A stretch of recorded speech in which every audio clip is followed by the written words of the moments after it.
ассалому алайкум бинандагони арҷманд, шуморо ба дидани барномаи хабарию таҳлили ахбори озодӣ хушомадед мегӯем. Имрӯз ҷумъа 10 апрел аст. Дар 15 дақиқаи дигар шуморо бо чанд хабари ахир ва гузоришҳо аз Тоҷикистону ҷаҳон шинос мекунем. ин аст унвони чанд мавзӯи асосии нашр. баҳсу даъвоҳои бепоёни ширкатҳои сохтмонӣ ва муштариёни фиребхӯрда.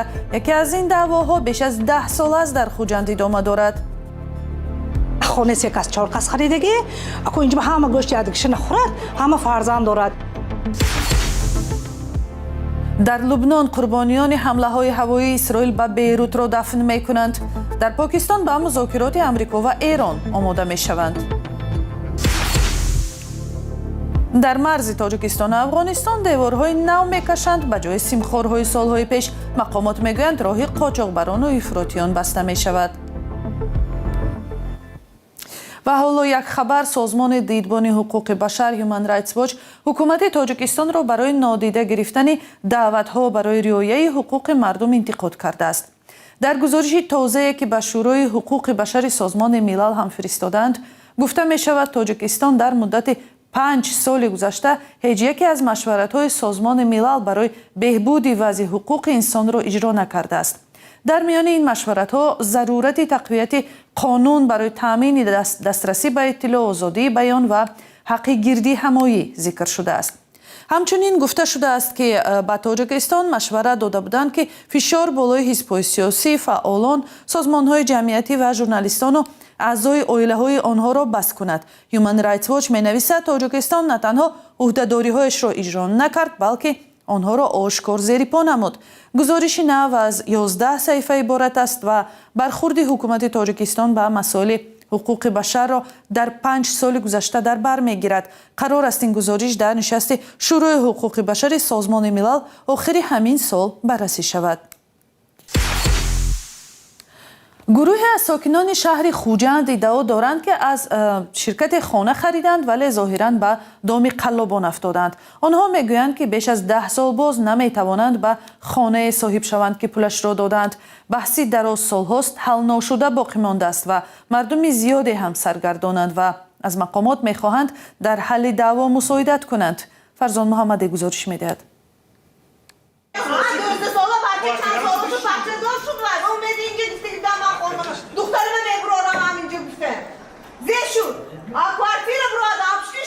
ин гурӯҳи сокинон дар шаҳри Хуҷанд даъво доранд ки соли 2011 барои сохтмони манзили баландошона ба ширкати бинокории Рустам компания пул дода 15 сол боз на хона гирифтанд ва на пулашонро. Мадина Олимҷонова яке аз онҳост. вай мегӯяд барои хонаи 4ҳуҷраӣ пул дод ва бар асоси қарордод бояд дар соли 2014 ба манзили нав мекӯчид, аммо ҳанӯз саргардон аст. сабабаш ҳам якест: фурӯхтани як хона ба чанд нафар. баъд аз чанд сол мефаҳмам ки пеш аз ман якум одам дига кас гирифтагӣ будааст ин хонае. локи ман вақте ки хонае ремонт кардам, оварда дар шинондам. пеш аз ремонт кардам ман хонава оварда дар шинондам ки аку гуфта намешад. гуфта яки мефаҳмам ки пеш аз мананги одам ва яндиам айнан ҳамин шартнома ҳаст. ҳарчанд сохтмони бино тамом шудааст, зоҳири он вайронаеро мемонад. Лола Каримова сокини дигари Хуҷанд ҳам дар ин бино хона харидааст, аммо солҳо боз онро соҳибӣ карда наметавонад то аз ранҷи иҷорашинӣ халос шавад. من 2 خانه یک حجرگی خریدم همینجا. این 8 سال میشد که طول 8 سال خانه نمیتونیم گرفته. وعده بازی، مجلس بازی، دامادشو میبود، دخترشو میبود. این پالن نیم خانه انی مهم میگود. یک خانه 3 کس 4 کس خریدگی. اكو اینجا همه گوشت یادکش نخورد، همه فرزند دارد. مالکی شرکتی بیناکاری طالب عبداللهیف چند پیش از زندان رها شده. پسرش رستم عبداللهیف هنوز در محبس است. دادگاه آنها را با اتهام قلابی از آزادی محروم کرده بود. رادیوی آزادی طالب عبداللهیف را پیدا کرد و سبب ماجرا و راه حل قضیه را از او پرسید. من باز 6 یا 7 ماه حقوقی کار کنیم نیساله. در همان روزی که من حقوقی وای میکنم من کار سر میکنم. من یک بار دیگر به همون مقامات مراجعت میکنم.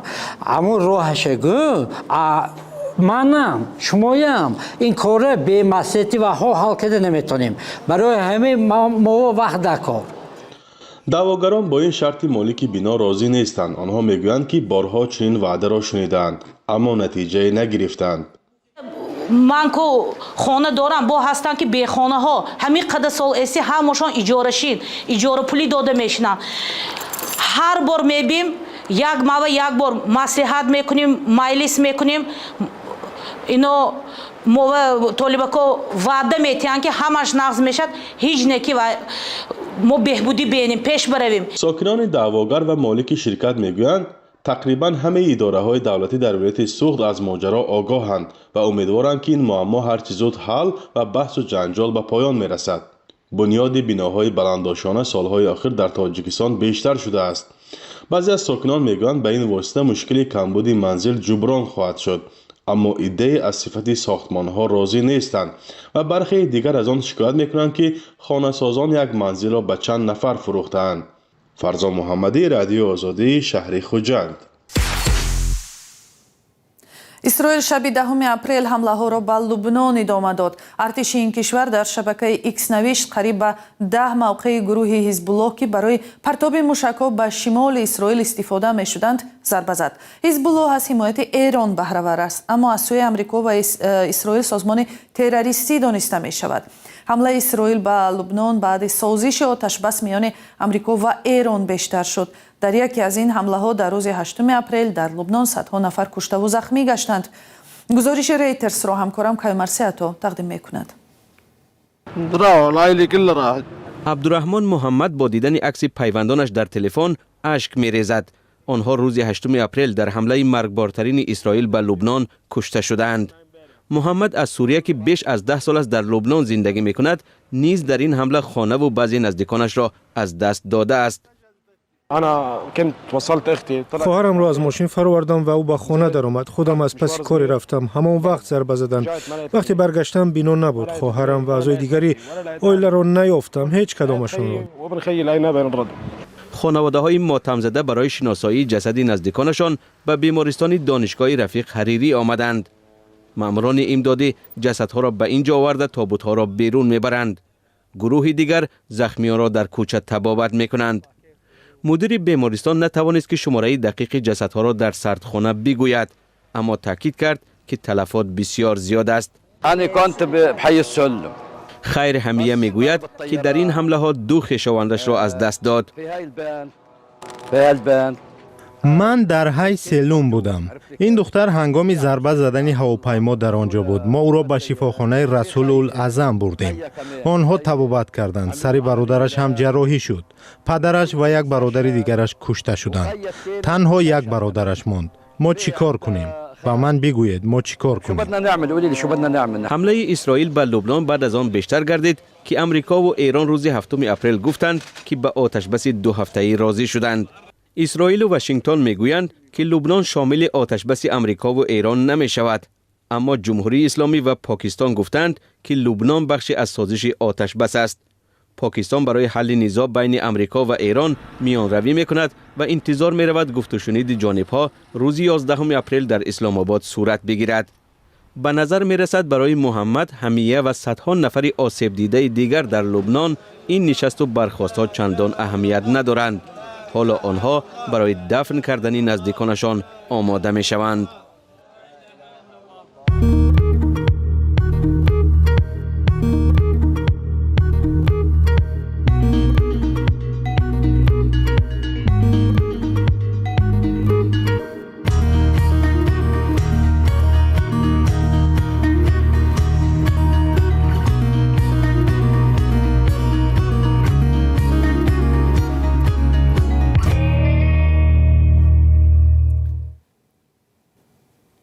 در مرز تاجیکستان و افغانستان در حدود ناحیه همدان نصب سیمخور جریان دارد. این قطعه مرز از گوشه‌های ناامن و آسانگذر برای قاچاقبران مواد مخدر به حساب می رود.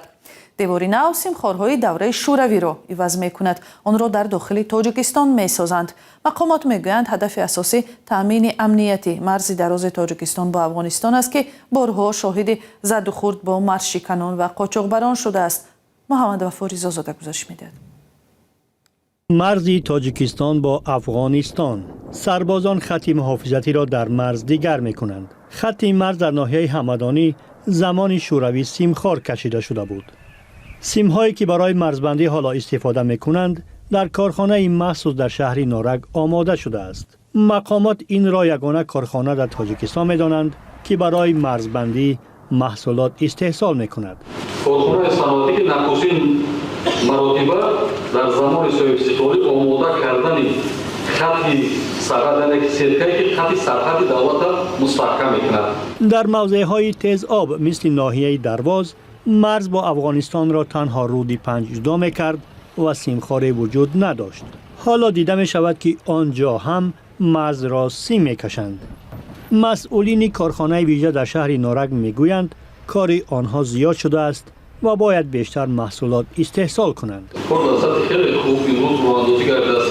که کار میکنم رنگ‌ها خطی فکر میکنم که مساعدت میکند برای همین نگاه داشتن خط مرزی با شما. کارخانه بافتن سیم برای مرزبندی در شهر نارک 170 کارگر داشته است. سیمتورهای نوی استحصال این کارخانه از سیمخوارهای زمان شوروی فرقی زیاد دارد. آنها شبیه پنجره هستند که با گفته مقامات عبور از آنها مشکل است. تاجیکستان با افغانستان تقریباً 1400 کیلومتر مرز دارد. اکثر منطقه‌های دشوارگذر این قطعه مرزی هنوز مرزبندی نشده است. یک بلوگر دختر 25 ساله فیلیپینی که پایان سال 2025 در تاجیکستان و کشورهای دیگر آسیای مرکزی بوده است میگوید پیش از همه از طبیعت تاجیکستان خوشش آمد.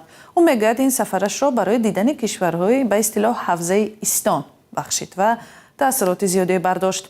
در صحبت با او قبل از برنامه اول پرسیدم که کدام کشور منطقه از چی نظر به او خوش آمد. دیدن طبیعت و کوهنوردی مشغولیت دوست داشته ای من است. در قرقیزستان برای سفر غیر عادی به طبیعت شرایط خیلی خوب است. قزاقستان را هم بسیار دوست داشتم، ولی به باور من هر یک کشور زیبایی های خود را دارد. مثلا در قرقیزستان بیشتر طبیعت را میبینیم، در قزاقستان هم زیبایی های شهر و هم طبیعت. در تاجیکستان هم بیشتر طبیعتش جذاب است. باید گفت در تاجیکستان از نظر زیربناهای توریستی شرایط هنوز خوب نیست. مثلا از یک جا به جای دیگر رفتن چندان آسان نیست و شما سفرهای داخلی را باید خیلی دقیق برنامه‌ریزی کنید. من باید با مردم محلی صحبت می‌کردم و در اصل همین کار هم یک بخشی بسیار خوب و جالب این سفر بود. ترکمنستان هم جالب بود. من طبیعت رو دوست می‌دارم، ولی در ازبکستان مکان‌های توریستی بیشتر به ساختمان‌های قدیمی و خوراک وابسته است. این همه البته عالی میباشد، ولی برای من چندان مناسب نیست، چون کوهنوردی و طبیعت را دوست می‌دارم. برای سیاحت قرقیزستان، قزاقستان و تاجیکستان را برتری می‌دهم. Kyrgyzstan, Kazakhstan and Tajikistan instead. اندریا کنستانتینو در برابر تاثیرات خوب از تاجیکستان عین زمان از رفتاری به گفته او ناجای راننده‌های تاکسی ناراحت شده است. سببش را چنین شرح داد. When I was in Tajikistan, I was staying at my friend's family's house. در تاجیکستان من در خانه یک دوستم ایستادم که در کناره‌های دوشنبه جایگیر است. من در خانه آنها ایستاده برای به دوشنبه رسیدن از تاکسی استفاده می‌کردم که در کنار راه قطار ایستاده بودند. این نقلیات مسافربر رقم دارد و دوستم هم مشورت داد که به فلان ماشین باید نشینم. راستی حالا رقمش را فراموش کردم. لباس خاکسارانه پوشیده داشتم، ولی آنها مرا جدی نگرفتند. من پرسیدم که برای رسیدن تا مرکز شهر دوشنبه چند پول می‌شود. آنها خندیده کتفم را قپیدند. من حیران شدم که چرا چنین میکنند، چون من فقط نرخ راه را پرسیدم. در اول به خنده آنها من هم با خنده جواب دادم، ولی بعد درک کردم که این حالت خوشایند نیست. آنها از حد زیاد به من با دست می رسیدند. باور دارم که با زنهای محلی و یا دیگرها چنین رفتار نمی کنند. شاید آنها می خواستند خود را دوستانه وانمود کنند، ولی این دخالت به حریم خصوصی من بود. So like if something were to happen, like what would I do? شکل پوره صحبت با اندریا کنستانتینا بزودی در سامانه رادیوی آزادی azadi.org نشر می شود. بینندگان ارجمند، در همین جای نشری برنامه ما به انجام می رسد، ولی هر وقت دیگر برای دریافت آخرین خبرهای تاجیکستان و جهان به سامانه های ما و شبکه های تیک تاک و تلگرام، فیسبوک و اینستاگرام و یوتیوب و ایکس وارد شوید. از من خداحافظ.